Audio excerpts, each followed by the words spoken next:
आपने नॉर्मली देखा कि सेंटेंस में जो स्ट्रक्चर्स हैं उसमें वर्ब को जोड़ने के लिए ये स्ट्रक्चर इस्तेमाल होता है, subject plus verb plus to plus V verb.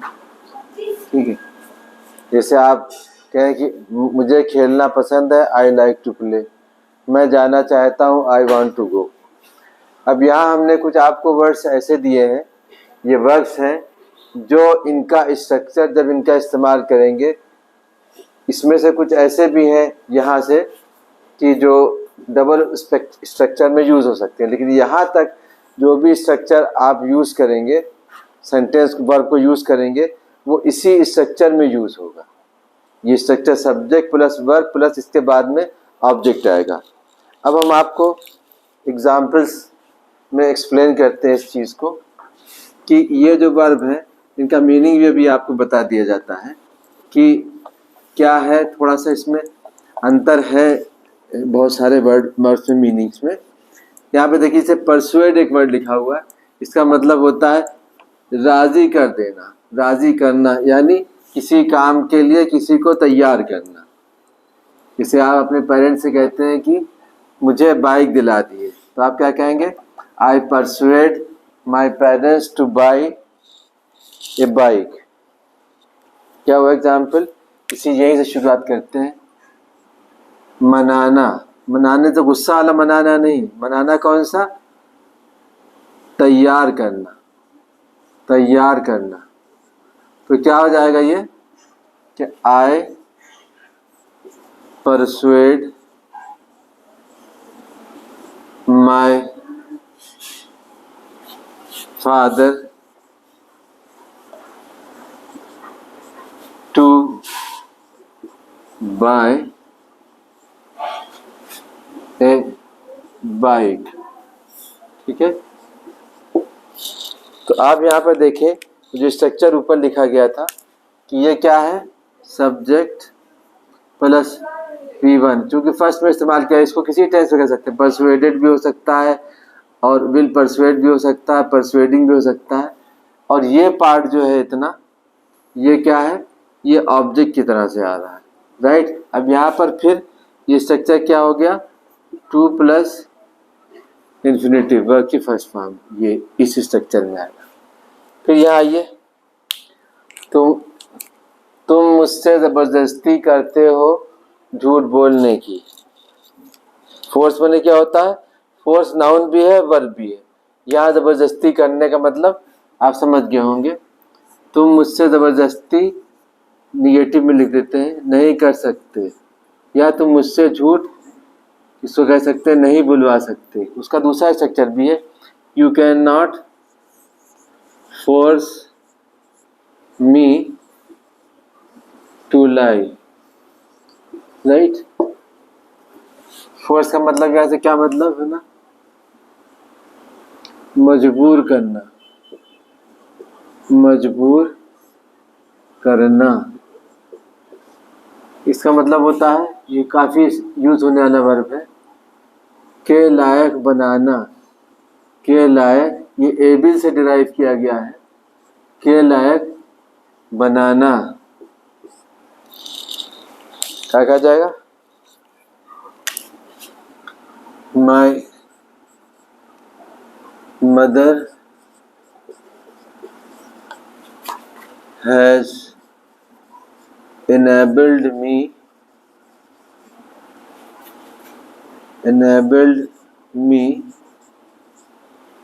to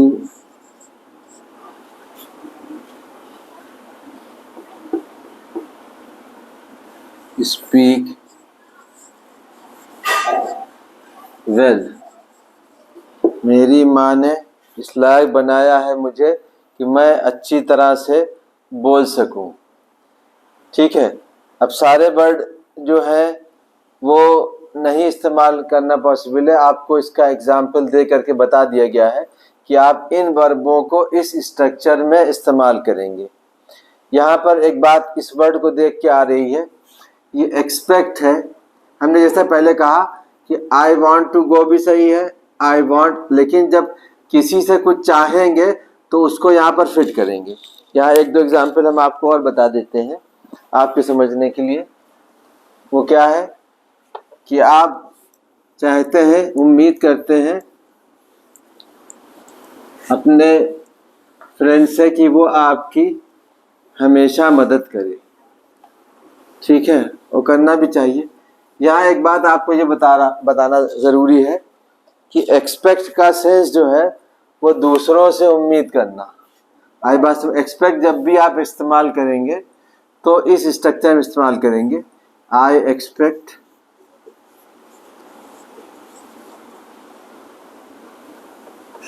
my friend to help my friend. दो बार फ्रेंड आया, उससे आप कंफ्यूज मत होइएगा।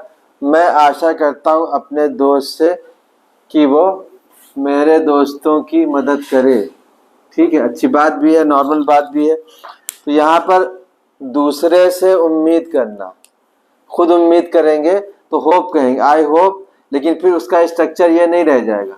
वो क्या हो जाएगा, I hope you will help my friend, उस तरह से होगा। अगर आप ये कहेंगे I hope my friend to help me, तो ग्रामेटिकली रॉन्ग होगा, ना बोलने में, ना लिखने में, ना कॉम्पिटिटिव उसमें। अब आप चाहते हैं कि तुम चाहते हो कि वो मेहनत करे, तो क्या हो जाएगा, तुम चाहते हो। अगर ये अगर इसको डायरेक्ट इंफिनिटिव स्ट्रक्चर में भी यूज कर सकते हैं इन तीनों वर्बों को, लेकिन ये सारे वर्ब जब भी इस्तेमाल होंगे तो ये इसी स्ट्रक्चर में इस्तेमाल होंगे अगर आगे कोई चीज़ जुड़ रही है। तो यहाँ आगे चाहिए, इसको देख लिए कि यू, थोड़ा सा इसमें बहुत बारीक अंतर, you want to go, right. इसके बीच में यहाँ पर कंपैरिजन ले लीजिए कि यू, हम हिंदी में भी लिख देते हैं, you want him to go, right. तुम चाहते हो जाना, राइट। अब यहाँ पर तुम चाहते हो कि वह जाए। आप किसी से भी कोई चीज़ काम करना चाहते हो, तुम चाहते हो कि तुम्हारा भाई आए, तो जिससे भी आप कोई चीज़ चाहते हो करवाना, तो आप यहाँ पर उसको ऑब्जेक्ट की तरह से यूज कर देंगे, उम्मीद करोगे। अब इस वर्ड को देखिए, तुम मुझे इजाज़त देते हो बोलने की, तो क्या हो जाएगा, इस वर्ड को ले लेते हैं, चाहे अलाउ कहें, चाहे इसी को आप परमिट भी कह सकते हैं, इसी से बना परमिशन। क्या हो जाएगा यहाँ पर, यू अलाउ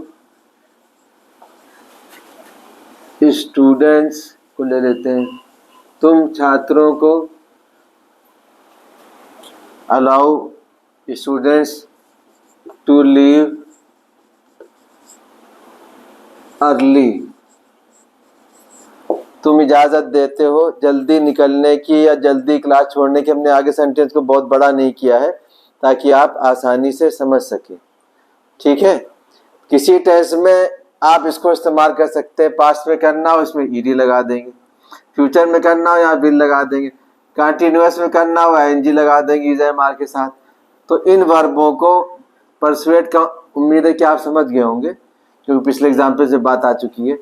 इससे मिलता जुलता एक वर्ब और भी है कन्विंस। कन्विंस में थोड़ा सा फर्क है, किसी चीज़ को किसी अपनी बात को किसी से मनवा लेना, ठीक है ना। किसी आदमी को इस बात के लिए कह देना कि भाई ये चीज़ सही है। मिसाल के तौर पर हमने कन्विंस किया अपने पेरेंट्स को कि वो होंडा की बाइक खरीदे, ठीक है ना। और अगर आप वहाँ पर परसुएड नहीं कहेंगे, परसुएड अगर मान लीजिए वो बाइक खरीदने जा रहे थे बजाज की और आपने उनको कन्विंस कर दिया को होंडा खरीदिए, तो फिर वहाँ कन्विंस यूज होगा, परसुएड नहीं होगा। वो कोई बाइक नहीं खरीदना चाह रहे हैं, फिर आप उनको परसुएड करते हैं कि आप मेरे लिए ये बाइक खरीद दीजिए। तो यहाँ पर इस स्ट्रक्चर को जब भी इस्तेमाल करेंगे इन वर्ब्स को, तो इन स्ट्रक्चर्स में ही यूज करेंगे। अभी हम आपको नेक्स्ट लेक्चर में बताएंगे कि जैसे स्ट्रिक्टली सब्जेक्ट प्लस ये स्ट्रक्चर फॉलो किया गया ऑब्जेक्ट प्लस इस स्ट्रक्चर में यहाँ पर, उसी तरह पर बहुत सारे वर्ब ऐसे भी अभी बताए जाएंगे नेक्स्ट लेक्चर में, जहाँ पर आपको जीरेंड का स्ट्रक्चर होगा, यानी वर्ब के ठीक बाद जो है वर्ब की आईएनजी फॉर्म आ जाएगी। ठीक, बाकी अगले लेक्चर में। आज के लिए इतना काफ़ी।